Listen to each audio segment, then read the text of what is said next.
Aloha. Greetings from Maui.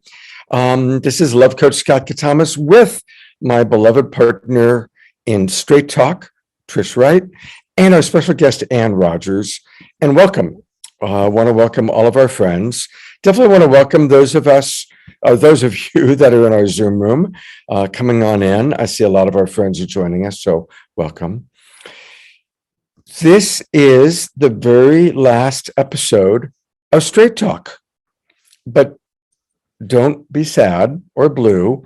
We will be back every Friday night in the new year under a new title, under the title of The Awakening World. And this has been very much inspired by my partner, Trish, who I'm going to put the spotlight on. I'm so excited that we're changing the name of Straight Talk, Scott. As some of you who follow my work and who follow Scott and I, and you know that I'm everything but straight, and in all senses of that word, and that there's a lot of experience in the world that is kind of not falling into the straight department. Like, always forward, never straight. Just saying. Beautiful. Yeah, so we're really excited. We are going to take the next 2 Friday nights off because it's Christmas Eve and then New Year's Eve. But we will be back on Friday night, January 6th with The Awakening World. And we're also changing the title of Saturday Night Live to The Awakening World. So in other words, what we're going to be doing is on Friday nights and Saturday nights, it'll be The Awakening World, Friday edition, Saturday edition, always dealing with the same topic of the weekend. So it's kind of a new format. Really excited to be working with Trish, as always. And welcome to our friends. Want to definitely invite our friends to let us know where they're from. Hello, Nancy. Hello, Eleanor, Mark, Kathy, Frode, Eleanor Joy, you're back. Denise, Carol, and all of our friends that are joining us. Percy, as always, let us know where you're from geographically. And this is going to be one of those shows that we really would love your interaction, your questions. I think my favorite part of the show is when we do interact with our audience. And we've got a wonderful friend of mine, longtime friend of mine, Ann Rogers. And here is Ann. And Ann is with us live in the flesh. Hello. And we also are going to be hearing from my friend TJ Woodward. And I recorded with TJ some really wonderful content. And so the whole topic is, we're entering the holiday season, which can really trigger people. It could be a wonderful time and it could be a really hard time. And we're getting ready for the new year. So tonight we're going to really have straight talk about how we can make happy, healthy choices. And so I'm going to start with just kind of an opening thought from each of us. I'll go first, then Trish, then Ann. Then I'm going to show a little bit of my video interview with TJ Woodward. And we're going to kind of go back and forth between video with TJ and then live with all of you and us. And yeah, what does the holiday season mean for you? Is it an exciting time or is it a hard time? You know, some people are excited to be with family. Some people are dreading being with their family, and some people don't have family. And I recognize that those are all very real realities for some of us.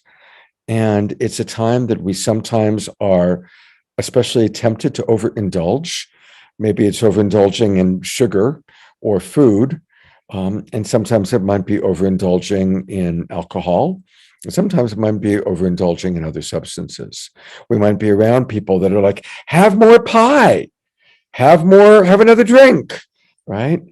And again, that's a very real challenge. I know I've gone through it. And so we're going to talk about that part of it. And we're also going to talk about, okay, what are some ways of managing the overindulging part? We're also going to talk about this is a time to change patterns, to change behaviors. And we're really blessed to have Annie with us because she has got an incredible, really powerful, amazing way to dramatically change behaviors that many of us may want to change. Or you may have friends that are wanting to change some of their relationship, especially to drugs and alcohol. So we're going to hear about Annie from that. But let me turn it over to my partner, Trish, and then we'll turn it over to Ann. Hey, Trish. Hi. Yeah, gosh, the last time we had Annie on, I don't remember who was with us.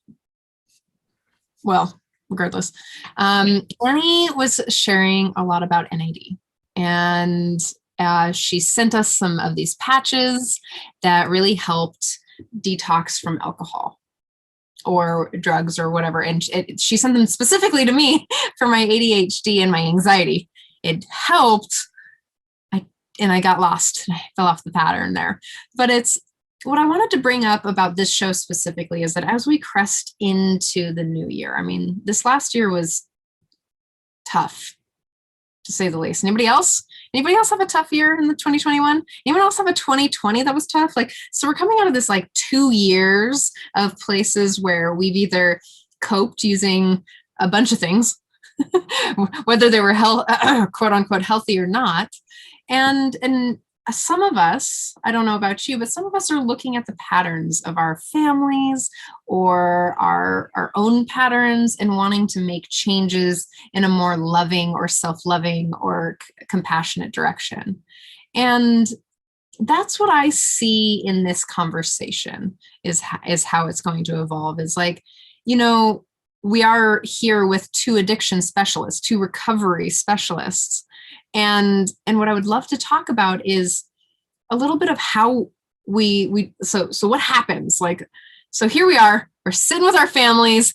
So-and-so, auntie so-and-so has she's the alcoholic in the family and she's going to say some shit. She's going to say some shit. And then you get your mom who's like, oh, I'm, codependent doing her thing. And then you got dad who's angry, and just generalizing and stereotyping right over here. But it's you have all these things and then you're sitting here oh my God, I'm going to drink alcohol now, even though I haven't drank for, I know I just chattering away, but it's there's these moments that I want to talk about how we start to look at our patterns, how we start to find the discomfort in our family units, and then what we do to help us through these really fucking hard moments of being with the family and also being with our own stuff. So I know that I get the feeling TJ is going to have some stuff on that. And I get the feeling you're going to have some stuff about, clientele. How did they get there? How do you deal with all of the stuff that's coming up? The thing that is amazing to me is that substances are like friendships. We hug them and we depend on them. And we that drink, it's like we form a relationship with that. And I think because of the chemistry in our body, it feeds the candida, it feeds fungus, it feeds life forms in our body. And the life forms say, I want that drink, I want that sugar, I want that opiate, I want whatever it is, And there's something about breaking that relationship emotionally with your heart, as well as what we can do to rapidly disconnect physically. So we found a method to rapidly stop the withdrawals if you stop, using the substance of choice. And so that is a kind of a miracle to me, because when our bodies, the energy in our body is run on something called NAD. NAD is one of the most miraculous discoveries of the century, and it's all over the internet for anti-aging and reversing aging.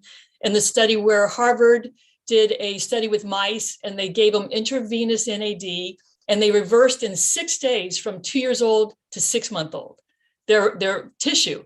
They became the appearance of a young mouse. Well, this happens in our brain. And so what I found is that when we're in this season and all of a sudden those voices are speaking to us, a craving is the number one thing that's keeping us from being the person we want to be, from making the changes we want to make.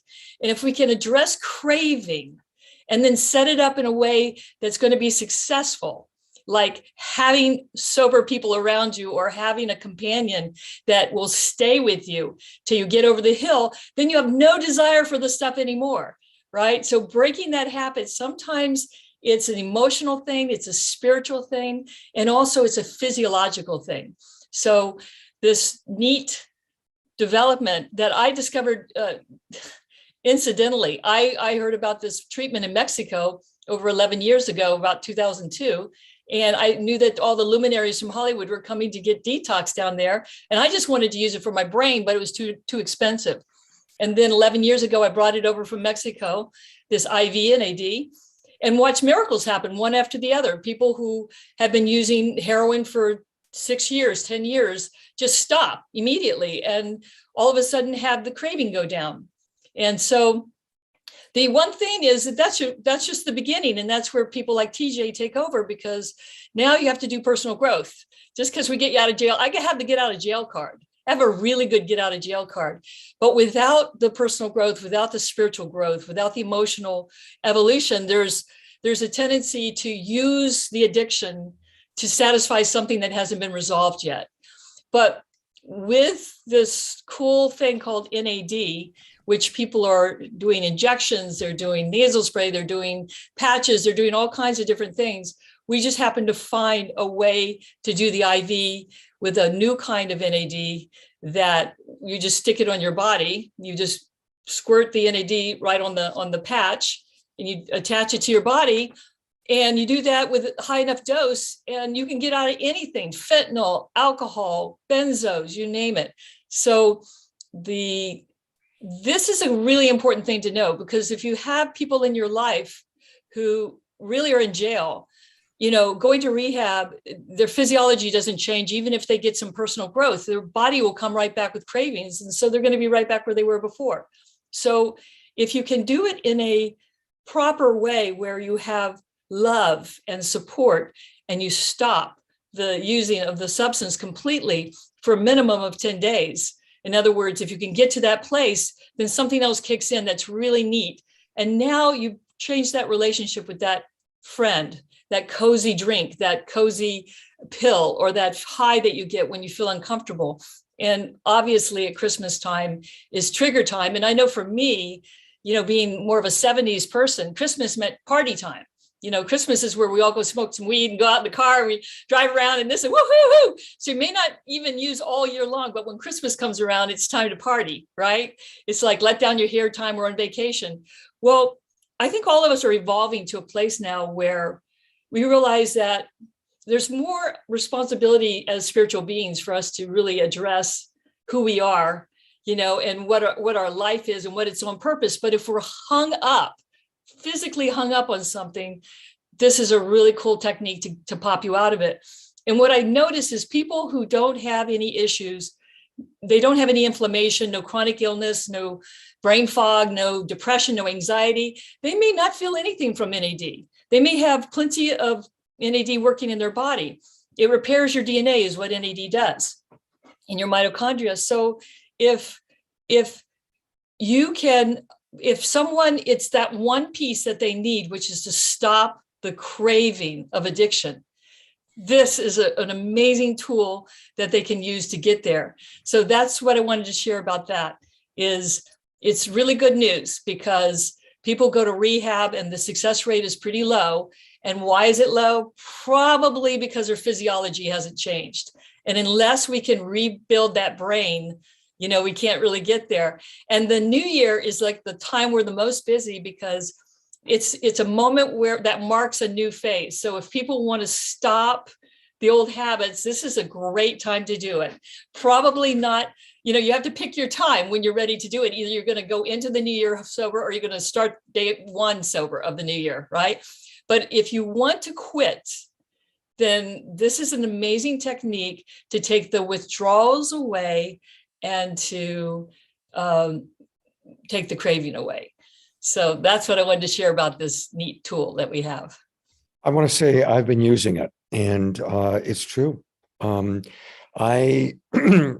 be honest, during the pandemic time, I've been working really hard, 12 to 15 hours a day, often 7 days a week. And so I had fallen into a habit of my treat at the end of, working my butt off would be to have a really nice dinner and have alcohol. And I had fallen into that trap. And Annie got me on her patches, And it really is true. The craving. Now, I'll be honest, there still is this psychological pleasure memory.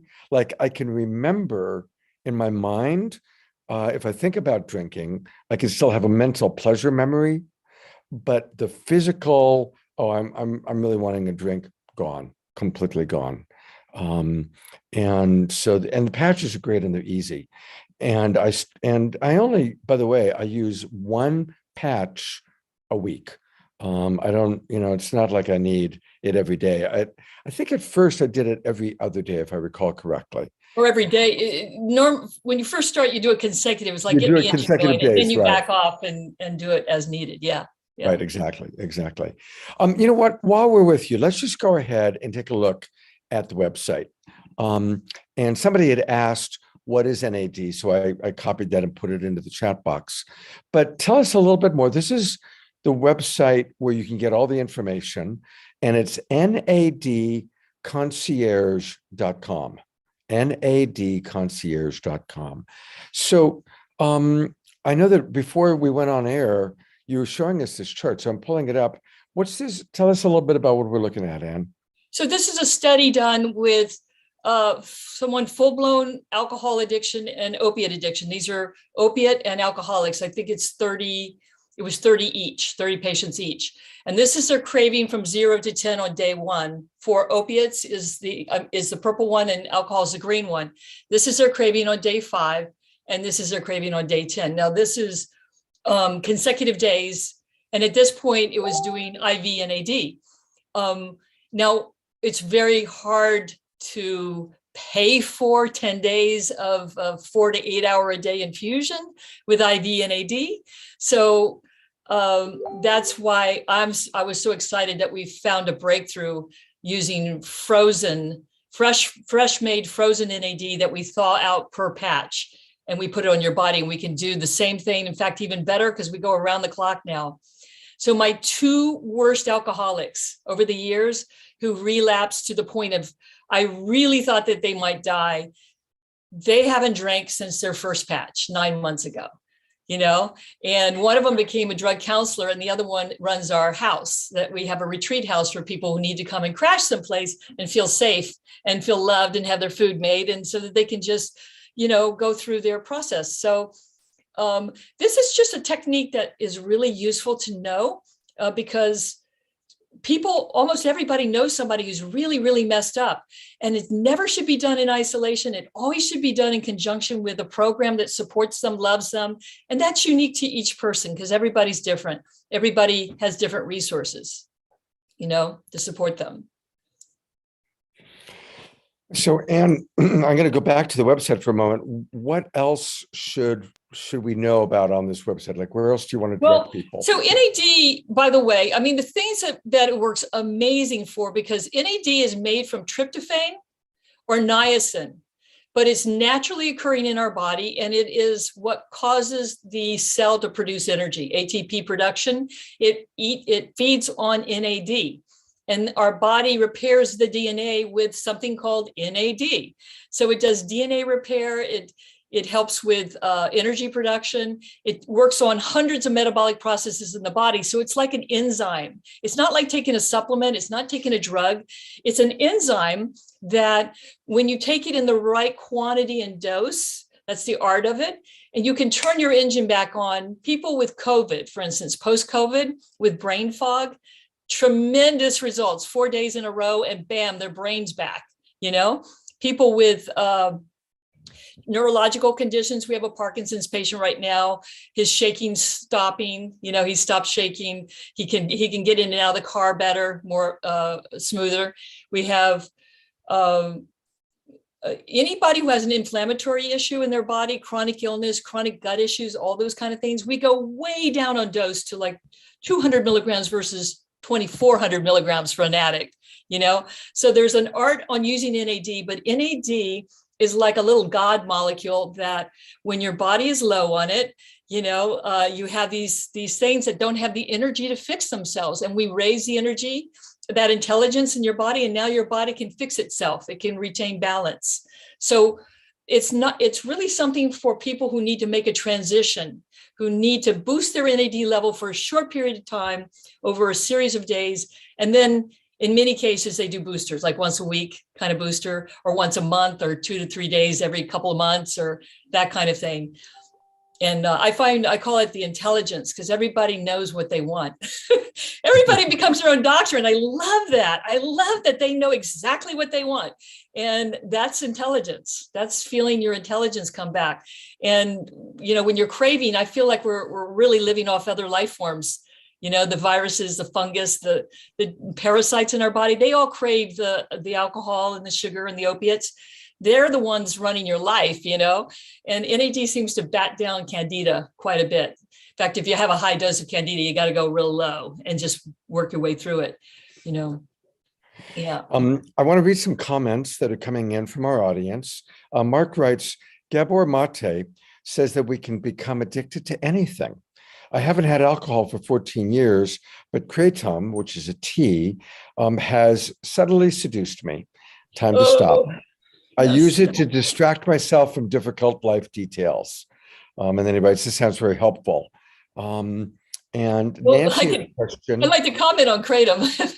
Oh, okay. So comment on ahead. Kratom. And also Nancy has a question. Just, can it be used while taking other supplements? Absolutely. Absolutely. Yes, absolutely. And the thing about Kratom, it seems so organic. We all like the organics, but if you've ever been in the trenches detoxing people, Kratom is one of the hardest things to do. One of the hardest ones we ever had was Kratom Detox. And people who get addicted to Kratom know exactly what I'm talking about. It's gnarly to detox off Kratom, it raised to the high list, like benzos and Suboxone and methadone, which are easy kind of now. I don't know about Kratom with the patches because I haven't done it yet, but almost all the addictions are become much more easy for us, Yeah. All right, I'm going to go back to the website. So people are intrigued. How do they order? Well, if you're on the website, and hang on, I'm pulling it back up. Here we go. Sorry, I got pulled into somebody was asking a question. I was sending them. Okay, here we go. Okay. So they're on the website. Do they go to your contact? No, fresh NAD patches. So there's a lot of NAD patches. We didn't bother ordering them for many, many, many years because they don't work. They don't do anything. But when this pharmacy said, I want you to try my patches, I went, you can't detox anybody with them. So yeah, sure, I'll try them. And 6 patches in, I went, I don't think I'm ever doing the IV ever again. I think I'm done with it. So we have things like this, a starter kit. You can get 6 of them, six patches. Now we're not talking about, this is like what used to be $6,000 we can do for $270. You know what I mean? The 6-day, what used to be like. Really want people to slow down because I want people to take that in. Yeah. You used to have to use an IV, and you spent 10 years providing your patients. You had an entire walk-in clinic. Oh yeah. I'm gonna go to. You had an entire walk-in clinic and your full-time job was treating people with IVs. Yes. And now all of that has been replaced by these patches, with both Trish and I have effectively used, which is why you're on our show, by the way. Yeah. So I just really want people to understand that this technology that used to be limited to people who had a lot of money, mostly, I think most of you people were Hollywood celebrities and people with money who needed to detox so they could go and shoot and not look like crap. Now all of a sudden we use these patches and it works. So I just really want people to understand that, right? Okay. Yes, it is a Jedi approach. Yes, it used to be $12,500 in our clinic for 10 days. In our other doctor's clinic, it's $15,000 for 10 days doing IV NAD. And now we can, if it's a really serious detox, we can do it for about $2,000. If it's like an opiate fentanyl, a hard detox. Recently, just this last week, I got a call for a Hollywood person who had relapsed, and there was probably found 14 bottles of alcohol in the house. By the time I got there on Wednesday at 2:00, I threw patches on his body, and he was like, "Are you an angel?" He was so out of his body. You're like, are you an angel? Where did you come from? Right? I go, well, I got you covered. We got this. He was back at work on Monday doing 12-hour days and feeling great. Right. And that includes having to find a couple of hiding spots on Friday and Saturday. We still had to find a couple of spots because that's the key to NAD working, is taking all the access away. But that's amazing. That's amazing. So there's hope, is what I got to say, because this is kind of a really terrifying disease. So post-COVID, candida or chronic illness like chronic gut issues, very low dose, working with a naturopath or a chiropractor, somebody, running that program for you. Mental, like anxiety, NAD takes stress out of your body, and addiction is the highest stress you can have. It really is stressful coming off drugs. So it just takes the inflammation down. It takes the stress down. So people with anxiety, high stress, it helps with sleep, helps with any neurological brain fog, clarity, things like that. So there's low dose treatments, which are, under $500. That'll take care of a lot of issues. People feel pretty happy. And then there's the higher dose treatments. Yeah. Okay, so this is again at nadconcierge.com. And that's where you can find out all about the ordering. You can call, you can email. And also, I just want to point out that if you go to the videos section, you've got a lot of testimonials from people and stories of people dealing with fentanyl withdrawal, alcohol withdrawal. Yeah, Tina, wonderful Tina here. She just PTSD, and it would trigger her, and she could not stop but just run to the store when PTSD would hit her. And she hasn't had a drink since her first patch, 9 months, and so she's fabulous. She's fabulous. She runs the house down in Carlsbad. She'll take people in for, 7 days, 10 days, whatever they need to do. And the young man there, wow. I think he's turned 20 just before he came into our treatment. He was smoking the fentanyl from morning to night, and everything else in the sun truly lit the cup up. And, yeah, and he's still sober, and it's how many months now? I don't even know. That's really saying something, because fentanyl is a really hard one to stay sober off of, and he's doing great. And thank you so much. You're going to stick around for a little bit. I want to get to TJ. Sure. Yes, absolutely. But, you guys, this is the real deal. And this is why, Trish and I wanted to bring Anne back, because we do know that this is, on the one hand, it's a tough time of the year and a time that we're attracted to overindulging, but it's also, especially approaching the new year, a great time to really make big changes. So that's why we wanted to do this show. Trish, I'm going to put the spotlight on you. See if there's anything you want to say about Anne or this particular part of the work. Well, I just want to bring it back to, stepping into whatever you're stepping into in the next few days, and just share a little bit about my personal experiences. Sometimes we need help staying on the path that we know is the best for us. Just in my own journey with the drugs, alcohol, and all the other addictions that I've had, which is like a lot of things, stepping out of reality because I'm uncomfortable. But sometimes you just need a little help. And if you don't have like a partnership that's supportive, or a friend that's there supporting you, that this is one of those pieces. Like, you want to go show up in your family unit, and you want to have a little piece of something that's helping you stay sober, or stay not anxious, or, feeling good. It actually gives you a lot of energy. So this is one of those pieces that can really help as an ally, as a chemical ally. And you put a patch on, and it kind of feels, you notice it throughout the day. So you're also bringing your awareness to that moment, right? It feels good to wear the patch. So yeah, if you need a little help right now, it's okay to need help. It's a tough time. It's the winter time. It's dark.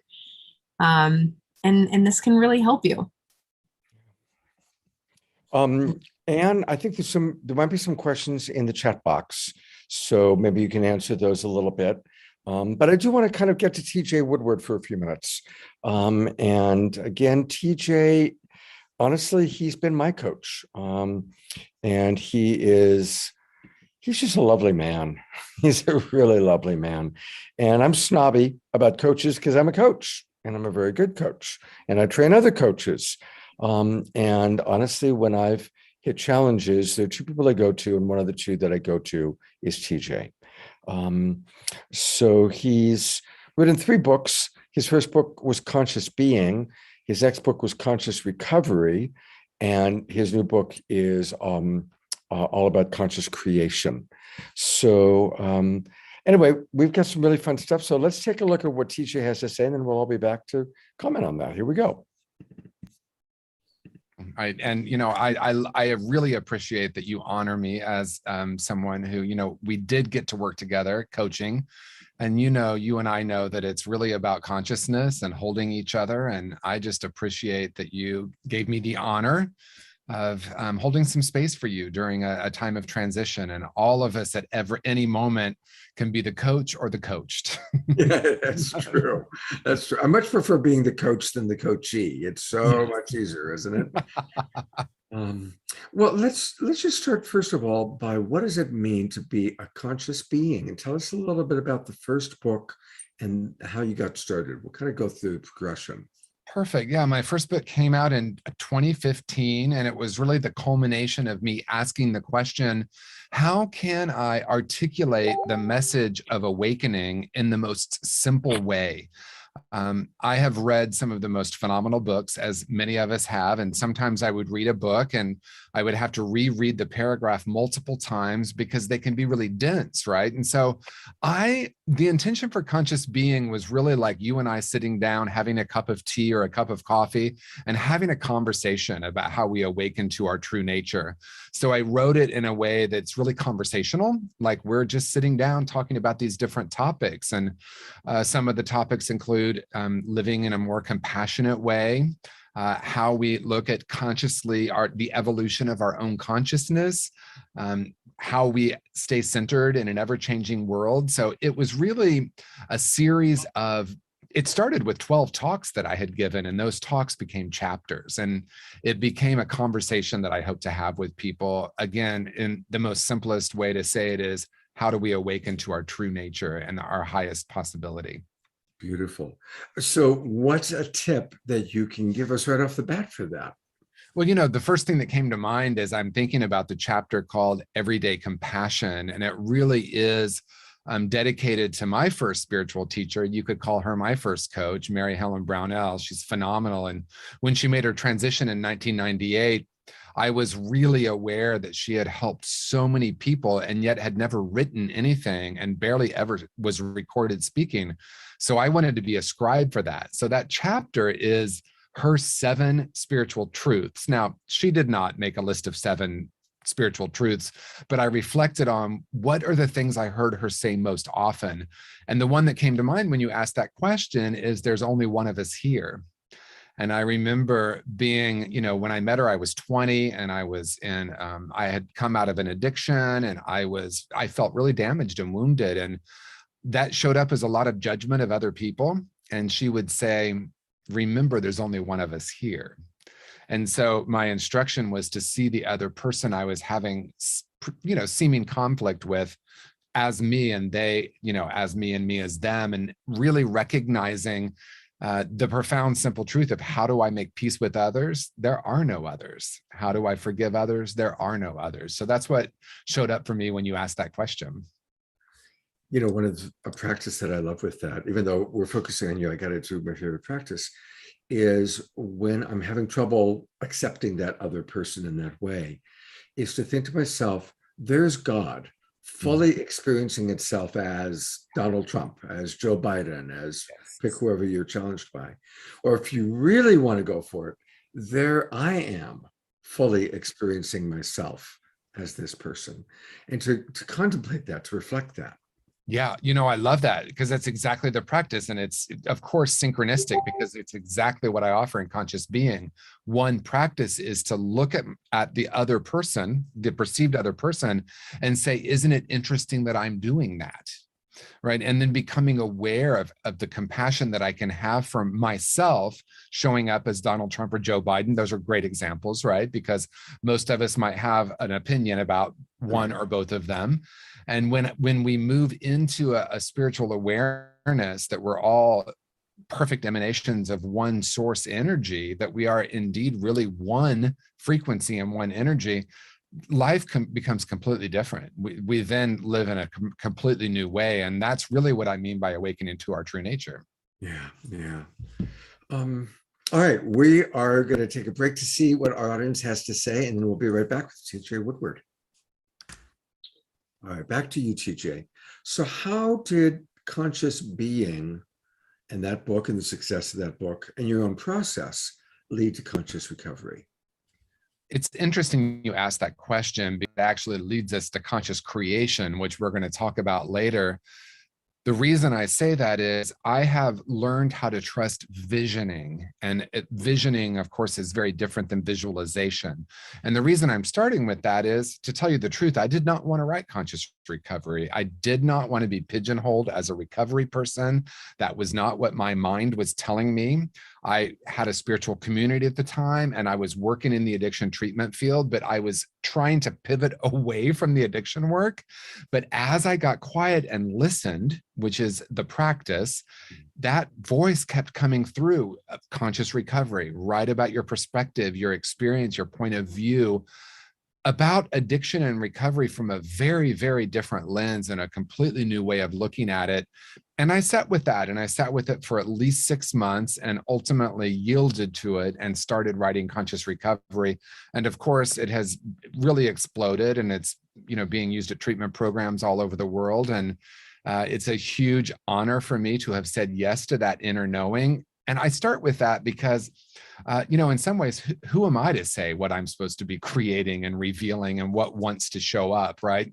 So it really came out of me saying yes to inner wisdom. That's a beautiful story. Actually, I got to say, I relate a little bit. My life took a big turn when I traveled. I was making my living and had been for many years as a writer, director, producer. Mm-hmm. I traveled with Marshall Rosenberg, did some video stuff with him, and that's when I really decided I wanted to become a coach. And for a few years, I was an NVC guy because that was my orientation. And then for a number of reasons, Marshall retired and then passed away, and I didn't quite relate as much to the NVC dogma, if you will. And so I also went through a period where I really didn't want to be seen as an NVC guy, and I, really rebranded myself. And one of the beautiful things is now some people come up and go, I always loved Marshall. I didn't quite relate to NVC, but you've helped me really enjoy his work again, right? Or you've given it the spin that I needed to embrace it, And so I think it's kind of the same thing with you in Conscious Recovery. And I'll just name it. I think we all recognize that 12-step has been incredibly successful and a huge blessing. And God bless AA, God bless the 12-step program. Thank you, Lord, for that. Mm-hmm. And it's not for everyone. It's got wonderful parts to it, and it's been great for, I guess, millions. But there's also those that it's not for them. And so now they have Conscious Recovery. So I want to say that I did the Conscious Recovery program with TJ. I loved every part of it, even the hard parts of it, because you do it with so much love. So tell us a little bit about, from your perspective, what makes Conscious Recovery a different approach to changing our relationship to any substance or to any addictive or compulsive behavior. Well, it starts with the foundational principle, which can be seen as really different than some of the other models. And I really appreciate that you paid homage to and honored 12-step. And Conscious Recovery can be an alternative, but it can also be a supplement, because a lot of the people that work through conscious recovery actually love 12-step, and they use both. And then, as you said, there are people who are resistant to some of the concepts in 12-step, and conscious recovery is something that they resonate with more. And that is really a bridge to talk about the first principle, and that is, underneath all addictive behavior is an essential self that is whole and perfect. And Let's say what that makes, again. yeah, Let's say that again. Let's all breathe this in. This is it. underneath all addictive behavior is an essential self that is whole and perfect. Mm. And the reason that this is both simple and profound is that it's really different than a lot of the therapeutic models or the, addiction support group models, because there is a tendency, I think, to look at the addiction as wrong. And in some way, whether it's conscious or not, a person who is struggling or working through an addiction as broken or damaged in some way. And a lot of the models support that. Counselors, therapists, clinicians, a lot of them have been trained to diagnose and treat what's wrong with you and how do I help you heal that or fix that. It's usually more of a fix, right? In other words, there's probably, or most often, an unconscious bias that the person is damaged or broken and that I need to help them in some way. Now, to flip it, and so look at, if you're someone watching right now who has been working through, or what we would perceive as struggling with an addiction, you might see yourself as broken or damaged. And so conscious recovery comes in and asks the question, what if underneath all of that, there's still a place within you that's unharmed and unharmable? And it's a really different way to look at it and to work with it. I literally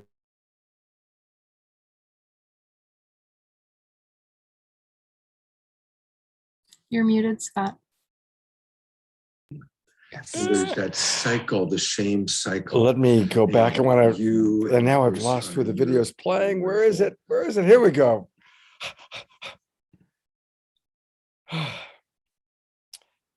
What are your thoughts about what comes up for either of you about what TJ has shared so far? You're muted, Annie. I don't know how anybody can make it through the world without a spiritual connection, without really going and discovering that soul connection and having all the support you possibly can put together, to me, that is so key to the healing, because the rest is it's symptoms, they're just symptoms. And other than helping someone get out of a ditch, it's really helpful to have a hand or a tractor to pull you out of the ditch.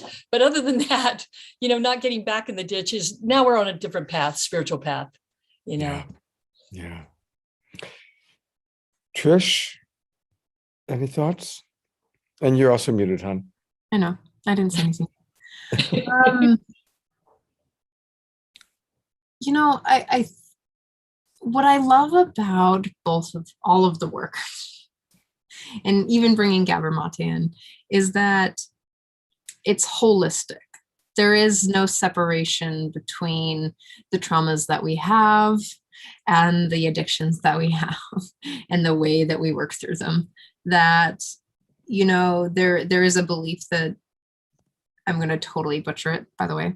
There is a belief that that the separation, the human separation, is what causes us to seek out external things to fulfill those needs. Mm-hmm. And in a lot of capacities, that's what I used drugs, sex, and rock and roll for, is like the discomfort within self and the seeking outside. Like I was leaning into something that I couldn't find because I didn't know how to get in. We don't live in a society that's very loving or supportive to finding stability within oneself. So, through alcohol or through other people, through codependency, through sex, through, I don't know, ecstasy or whatever else I was doing, all of it. I was just doing all of it, that it really stemmed from the places inside of me. And so I can see where the 12 steps, I don't participate with the one God conversation, but I can see how it all is an allyship, right? The NAD, but the NAD is going to work. And you also have to supplement that with therapy. You can do all of these things, and you've got to find a way to merge all of them into that Trinity connection, that mind, body, spirit connection, that place. It's all, there's no separation, right? So when I judge Scott for drinking, it's like, oh shit, like that's me actually. Like Scott is me. Like I hold the judgment within myself. That's why I judge him. And so actually acknowledging that, to find more love for Scott, like Scott's doing whatever he needs to do to feel safe and comfortable. And I could also be a friend that's supportive to him. Like, hey, have you done your NAD patches? Or, hey, have you called Nanny anytime soon? Or, hey, what's up with TJ? Have you sat with your coach lately? And then there's ways that we can, as a community, to support each other. This is where my brain is at, Annie. I don't know if I moved my work a little bit to being a lot more collaborative on a co-creating reality together. It's like, hey, how do I support all of us to do the things? Like how do I win? How do you win? How do we all win? And how can we negotiate reality together to make that happen? And that really does look like, hey, Annie, I see you're doing that thing again. Do you want to try some NAD? Or, hey, Annie, I have this therapist, or do you just want to talk about it? I'll just listen. How can I support you here to move forward in your life? And that's, go ahead. So I think I'm just going to say love. I mean, there's nothing in the whole world that's better than love, right? No. It's so magical, this love. It's so magical. It's what has Scott and you creating these shows. It's just, you're generating love. You're generating community and connection, and you're helping us feel that. That is our medicine. That is the medicine. And something like NAD, which is better than the ER, for serious situations, but it doesn't change your habit. It won't change any habit. It'll only help with the physiological shift, right? But it'll make it super fast if you're in a hurry. You can do it. That's the hardest part, the physiological shift, like the actual body stuff. Like that's the hard part. The neurochemical, like neural pathway thing. That's the hard part of changing the habit. That's the part that drives the addictions. You can't get out of the loop. It's over and over and over. That's why designing your transformation so that you've got it timed right. Like we used to always just like leave them alone until day 5, and then chiropractic, massage, the counselor, the NLP, the tapping, everything comes in, and all of a sudden they explode into a new them, right? And so having life is like an art piece, figuring out the right chemistry and the right timing. But having some good medicine, having some new behaviors, new activity, new things, like when you guys created Saturday Night Alive or Friday night. I mean, these are really important medicine of our time. They're very important to stay connected and feel energy. Yeah. I want to just acknowledge Nancy wrote, yes, we all want to feel connected. Yeah. And that's such a big part of this, is we do want to feel connected. And we do live in the illusion of separation, that we are separate from each other. And that's why if you take one of the things that I've done sometimes in my workshops is I'll have people make a list of their greatest moments of connection, or the greatest moments in life, and then the hardest moments in life. Almost all wonderful moments in life are when we feel really connected. We're making love with someone we love. We're in nature. We're having some form of beautiful connection. And our most difficult moments in life are when we feel separated. It's really primal. And so whatever we can do to create a consistent sense of connection, and that includes the human connection, and that's actually how Straight Talk and Saturday Night Live were born. Was okay, we're all in this pandemic. How can we stay connected? Well, we're going to use the internet and Zoom webinars now. But it's also really important for each person to have their own spiritual practice, whatever it may be. And because I work a lot with people that are in crisis, my wife died 10 years ago. And since then, just a big part of my life is helping people when they get that diagnosis of what could be terminal cancer, or their husband gets that diagnosis. And I want to say, most people I work with are in pretty serious crises. The people who have a practice, any form of healthy spiritual practice, whether it's meditation, yoga, a martial art form, playing a musical instrument, even a religious a religious practice, those people, it's a lot easier to make it through the hard times than people that don't have a practice. So, it's like, it's a holistic part, but if you're going through a hard time, get the NAD patches, get support from coaches like Trish, TJ, love coaches. But also, if you've had a practice that works for you in the past, resume it. If you don't, find a practice that works. And I see Annie nodding her head, or Trish. No, it's so important. Go ahead. I want to read Mark's question because I also want to answer it. I was thinking about that too.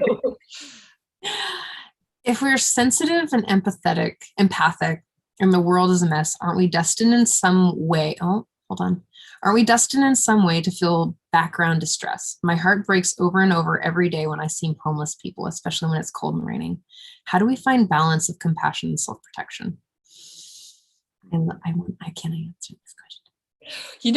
I wanted to say, I last night I was in Los Angeles with someone, and we were looking for a restaurant was still open. So we went by a Denny's and we walked in and it was 50 degrees. And we're like, oh my God, why are you so cold? They go, to keep the homeless people out, right? To keep the homeless people out. And I'm thinking, where are they supposed to go? I mean, when I was young, we stayed up, if we were on the road or something, we would go to the Denny's and have coffee all night long, right? And this breaks all of our hearts. And one thing I used to say, in fact, we were going to make t-shirts in our office, is about service is the new drug, because I just can't find, besides having a practice, which I can't even begin to I agree with you so much, Scott, about having your own practice. So important, because it's a habit. It's a routine, and it generates dopamine and serotonin and all kinds of good chemistry, right? It's a new drug. And the other new drug is serving people, the making a difference. And one thing I learned from this homeless documentary once is that you don't have to give them money, but if you give them your love, you can give them money too. But I'm just saying, the thing that they need is to not be judged, is to be loved. So I always give them a gigantic smile when I pass by them, and they go, and put my hand on my heart and just give them love. And oh my God, that's what really, really makes them excited, So, and as far as balance go, I think that's what our whole lifetime achievement is finding balance, because we get so out of balance. We get out of balance with giving, we get out of balance with taking. Finding balance is, to me, one of the golden keys, is finding what balance feels like for us, because we're giving beings. We have to be giving. We have to be sharing love. That's our connection to each other, and if you're ever lonely on the holiday, you just got to go find a soup kitchen and serve, and you'll have a great Christmas or Thanksgiving, Thank you. Yeah. A couple thoughts on this direction. And I'm noticing, I'm really appreciating that some really great comments coming in the chat box about how to manage, Mark's question. And so thank you, Mark, for that fantastic question. Paramahansa Yogananda, who is a very important spiritual teacher for me, and so for many of us, his guru taught him the simple prayer of maximum grace. When we're praying for someone, maximum grace. Because we never know, on a deeper soul level, if it is best for someone to heal from the cancer, if it is best for a couple to stay together or to divorce, if it is best to keep the job or lose the job, we never know because we only have our limited human understanding of it all. But maximum grace for whatever our individual karma or challenges are, maximum grace for us as a people. And even with those homeless people, maximum grace. As you walk by them, maximum grace. And Yogananda's teacher taught him that actually only 5% of the time should you physically get involved. Now, 5% of the time, life is going to call upon you to physically get involved and support someone. But 95% of the time, maximum grace for their journey, for their path, for where they are. And that's a wonderful, wonderful thing that's helped me. Because I think like most of us, I was born on Christmas Day. I've got a Messiah complex, a rescuer complex. I want to jump in and fix and save everybody, right? And it's really helped me, just maximum grace. And the last part about that is also the humility of it. Not to pray, please may she be healed. Please may their marriage last. I don't know what's best. I just think I know what's best. Maximum grace. There's a humility to caring, putting that heartfelt, loving desire for support for someone, but recognizing that divinity, life, knows what's truly best. Amen. Your answer. Can I take a stab at it? You know, what comes to me is something that I've been working on for a little while, is this idea that we have polarized feelings. Like we have created feelings that create polarities in our bodies. The Buddha says all life is suffering, right?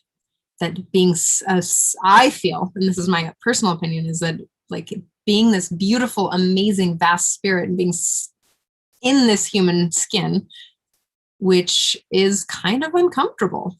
Being a vast spirit in a tiny little body is kind of uncomfortable. And that we have sensation. So what I try to remember is that these feelings that I have labeled through a language that has created consensus reality is I've created a judgment on it based on the desire to feel these pleasurable feelings. Right. And so when I'm like, yeah, there is going to be distress because we are living. Right. And so when I'm seeing that, I'm holding that space and compassion, like, oh, there's degrees at the discomfort in which we feel. And I find myself just being with those people in that discomfort as them, like, oh, can I hold that discomfort without making it, like, without sending my judgment out to them? Like, yes, they are homeless and they're having this experience. I've been homeless before. I've lived in my car. I've never begged on the street, and I luckily had a car, but I can remember what it's like there. And so I drop into my body and I really just sit with them in that space. And I say hi and I humanize them. And I'm like, you know, like, you're there and I see you. And sometimes when I have the extra to give, I ask them, what do you need right now? Is it money? Is it drugs? Is it food? Like, what do you need in this current state that you're in that I can actually give you? Because I'm not judging them for where they're at. I'm not looking down upon them. I'm looking at them from this moment. Can I offer them sometimes I buy an extra wool jacket. Like if I have, I'll find stuff in thrift stores, or I'll find a jacket or something, and I'll actually offer these extra things. I'll buy extra and drop them off, or I'll volunteer my time, like Annie said. And, I know that we've had a lot of people on this show that when you start to step out of your own distress, which was a big piece of my addiction, is like, I'm so distressed that I have to feel more comfortable. Then when I stepped out of my own distress and started to kind of focus on another to make their lives more comfortable in the way they wanted. Don't get me wrong. I'm not going to assume that I know what's right for them. That that when I ask them, like, hey, what do you need right now? And they're like, I don't need anything. Just leave me the fuck alone. Or maybe it's like, I'd love a meal, a hot meal right now. Or gosh, I really need a sleeping pad or a blanket, or, and that's the approach that I take, is that I give them the opportunity to tell me what they need. If I feel that pulled to call to action, then I ask them. And that's coming from a place of my fullness, right? Because giving out of emptiness creates resentment, and that is deeply unloving. That's an unloving action out of obligation and resentment. And so it's, who's just said, gosh, who was it that we were talking? Was it Marty? Marty Casey, just for a week ago, maybe a week ago or 2 weeks ago. I don't know. Time is weird. That she was like, no, for her means needing and more overflow. That she says no when she needs more overflow to be able to give. And I was like, wow, that is a beautiful, beautiful concept to bring into the world. Like, I need more overflow to be able to give extensively to you. Right? Beautiful. So that is my answer to that question. And as you talk about coming from the overflow and how important it is for us to fill ourselves so that we can give to others, I just want to remind people that there's a wonderful weekly online show called the Self-Love Show. And it's on every Thursday morning at 10 o'clock Pacific time. And it's hosted by Trish and her wonderful partner, Dawn Wright. And yeah, let's all, I love the Self-Love Show. I really do. And it's, again, we're building this global peace tribe. Really, it's like a little network, So we've got our Friday night show, our Saturday night show, but definitely make sure you catch the Thursday morning Self-Love Show. And Trish, before we end tonight, Trish, maybe you can pull up a little bit of information where people can find out more about that. Lovely. I'm really appreciating, by the way, so many wonderful comments in the chat box from everybody. And I so appreciate you. And there's a really lovely kind of community that's grown on Friday nights where we come together. And there's, I don't know, maybe 12 or 15 regulars and then different people that come on in. And so thank you, everybody, for being here. And I do want to let you know that, again, since this is the last Straight Talk, we are going to have a new Zoom room link for the Awakening World. So if you all get my emails, then no problem. You'll get an email with the new link. But if you don't get my emails for some reason, please put your email address in the chat box in the next few minutes, so I make sure that you get the information about the new Zoom room we will be using starting in January. And again, our new show is going to be called The Awakening World, all about relationships between each other and the earth. And we're going to be bringing you all the people that you see there. The Twin Rays are going to be with us on Friday, January 20th, I think it is. And we'll, have all the people that you've seen, plus a lot of wonderful new people. And so definitely we're looking forward to a beautiful new year of new shows and new programs, and love this community that we've created and that has kind of naturally, spontaneously created. So, thank you, Mark, and all of you, Percy, Nancy, Kathy, all of you that have been joining us on a regular basis. There's a lot more from TJ, but I think we're kind of wrapping up here. So I think the one thing that TJ and I were going to go into that we talked about next was all about managing shame. And so I want us to just kind of all address that a little bit. And then I will take us to TJ's website, because I do want to promote TJ a little bit. But I just want to acknowledge that the purpose of the spiritual practice, whatever it may be, is to remember our connection to divinity, our connection to life, our connection to whatever it is you like to call it, spirit, source, God, life, Jesus, whatever it is, nature. And that helps us to remember the truth that we all are spiritual beings having a human experience. And that's really, really, really important. Because I would say that almost all pain, emotional pain, either comes from separation or separation of connection to divinity. When we drop into a shame story, I'm not fill in the blank enough, right? I'm not smart enough. I'm not pretty enough. I'm not thin enough. I'm not wealthy enough. Those shame stories are what create the pain. And then we try and alleviate that pain through substances. And then we feel guilty and ashamed because our substance use is fucking up our life or screwing up our relationship or our job or our, the way we're talking to our kids, whatever it is. And then we feel more shame. So we get out of that shame cycle through a combination of really cultivating that spiritual practice, whatever it may be, cultivating more connection with other human beings, healthy relationships, healthy friendships, people that really genuinely care about us and accept us for who we are. You know what's so beautiful about Trish is a very, very accepting person. And actually, I'll say that about Annie too. I've known Annie Annie, I think we've known each other for 20 years, something like that. I can remember going to Agape with you 20 years ago. And I just had a great interview with Reverend Michael that's going to be on tomorrow night's Saturday Night Live, by the way.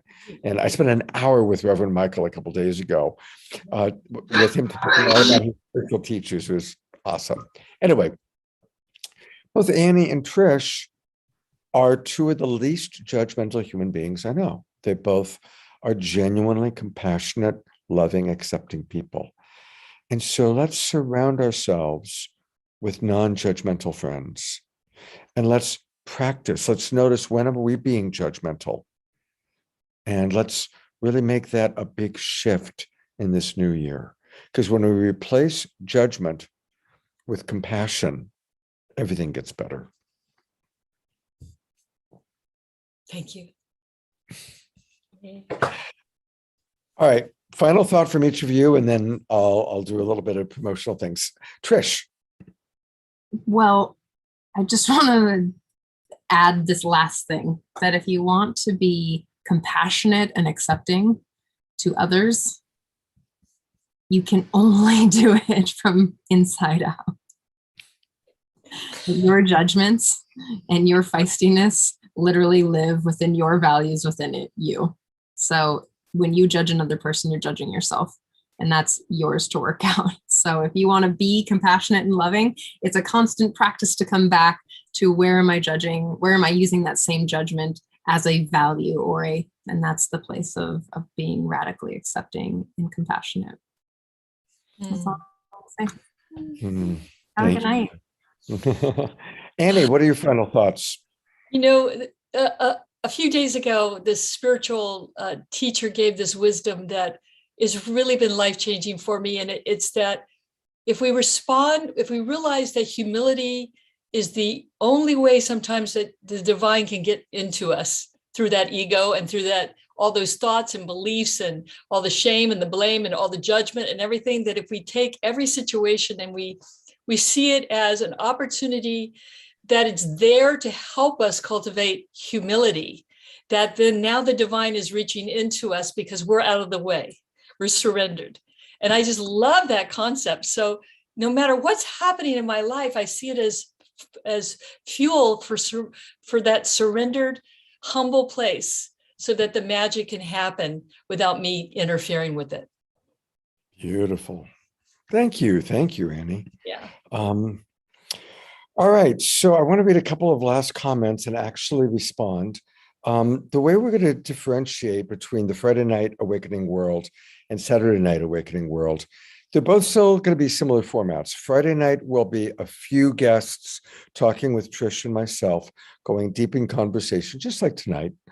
And Saturday night edition will still have music, sometimes magic, maybe fewer presenters, maybe instead of 5 or 6 presenters, more like 3 or 4, where we can go a little bit more in depth and more interaction between the presenters and the musicians as well. So, but there'll be similar formats, but picking a topic that we're going to deal with. And so that's how we're going to differentiate. And thank you again, everybody. Make sure you give me your email address in the chat box. I see that Mark and a couple of others have done that. So I'll make sure that you are going to get the new Zoom room. And then I do want to go ahead and take a look at TJ. So I really want to encourage everybody, go to tjwoodward.com. Go to tjwoodward.com, and right off the bat, put your email address in there. And when you do that, he provides a really lovely, and I'm already on his list, but a lovely daily inspiration. And then if you're interested in what TJ has to offer, he's got some really wonderful courses. So I've already done that. You can take his online conscious being course, his online conscious recovery course, or his online conscious creation course, or you can take all 3 for only $99.99, $100. And if you go in and read, his online courses are great. And really, he's a wonderful, wonderful teacher, a wonderful coach. So I really encourage you to go to tjwoodward.com and check it out. And thank you, Eleanor Joyce. She writes, what an enlivening show tonight. Many thanks. Tina writes, thank you, you guys. I'm so grateful I was able to get the last few beautiful words. And Nancy, we're going with the same name because we really want to emphasize that we are part of an awakening world. This is what's going on. And I want to acknowledge Trish came up with the title, Awakening World. Great name. It's a great name. And it's a reframe because it's a hard time out there. A lot of people are struggling. It's a challenging time for a lot of us. And it's because we're in a birth canal and the planet is awakening, and we as human beings need to awaken. And awakening is not always easy. When we awaken, let's say as humanity, to the ways that we have been unsustainable in our environmental practices, as we awaken to climate change, as we awaken to the ways that we have not been responsible caretakers of the earth, it's uncomfortable, right? But we need to awaken in order to become the stewards of this world, in order to really take good care of each other. We need to awaken to the ways that we have prejudice, that we didn't realize we had prejudice. We need to awaken to the ways that we have practices that harm our bodies, right? We need to awaken to these things. And that's why on this show, we're doing environmental themes. We're doing how to be healthier, how to deal with addiction, how to deal with our prejudice, how to deal with social injustice, how to deal with these things so that we can awaken, not from a blamey, shamey, judgmental place, but recognizing that we are all part of an awakening world. So that's why we're doing that. All right. Thank you, everybody, so much. Join us tomorrow night for Saturday Night Live. It's going to be a great Saturday Night Live. What we did was we are bringing in almost all of our favorite spiritual teachers and having them talk about their influences. I'll bring up the poster for a moment. So the Twin Ray, Shakina and Sananda, Reverend Michael Beckwith, Andrew Harvey, Reverend Matthew Fox, Lynn Twist, Satyan and Suzanne Raja, all sharing who their spiritual teachers have been, who their influences have been, and how that impacted their lives. I'll give you one really quick, kind of cool example. Matthew Fox, who is beautiful, beautiful man. When he was a boy, he was fascinated with Abraham Lincoln and really appreciated how honest Abe Lincoln was. And he dedicated, no matter what, I am always going to be honest. Well, 30 years later, he got kicked out of the Catholic Church because he was honest that he could no longer tolerate the anti-same-sex view of the Vatican. And he started performing same-sex marriages, and the Vatican kicked him out. And I love that story because his influence as a boy, Abraham Lincoln, honesty, he stayed in that integrity. And even though it cost him, it is also something I really honor and respect about him. And so we're going to hear about all of those stories. And the stories from Reverend Michael Beckwith are amazing of his influences, including meeting Martin Luther King when he was 10 years old. So join us tomorrow night for Saturday Night Live. Trish, tell us about the Self-Love Show. Yes. Oh, I had it pulled up. The Self-Love Show is every Thursday morning, 10 a.m. Pacific Standard Time. And we have a new guest every week. Sometimes Dawn and I teach, depending on when we're inspired. But it's really an opportunity to get free tools for whatever you might be going through. And it always comes back to loving the self or loving in partnership more deeply. Can I share a screen? Yes, you may. Oh, okay. Let me do that. Oh, I'm not good at this. This is not my strong suit. Sorry, hold on. While she's doing that, the Self-Love Show has amazing guests, many of whom you've seen on this show or on Saturday Night Live. And Trish and her partner Dawn are really fun. They're just really, really fun people.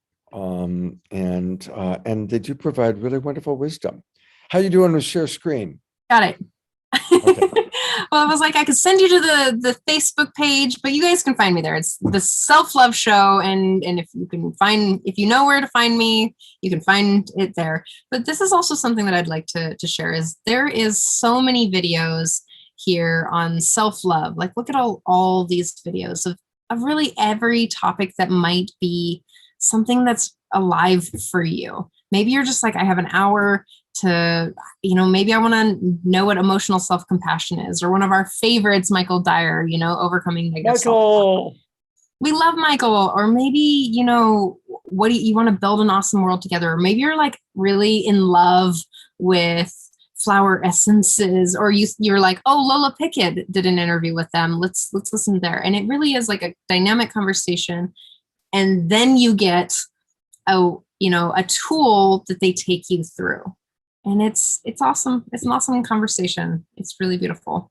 So you can look us up on YouTube at the Self-Love Show. Beautiful. So go get self-love. Join us for Saturday Night Live. Go to NAD Concierge to get your patches. And remember, there's only 8 more shopping days until my birthday. And this year, we're really celebrating the true meaning of Christmas, Scott's birthday. And the best birthday gift ever is to go to these shows and to share what we're doing with your friends. Let people know about the Self-Love Show, about the Awakening World. Let people know what we're doing. That's what I want. That's what I want for my birthday this year, is to grow our audience, to reach more people. Thank you. Thank you. Thank you, everybody, for watching. Big love. And Anne, thank you so much for the work that you're doing. Trish, I adore you. And good night, everybody. Have a wonderful weekend.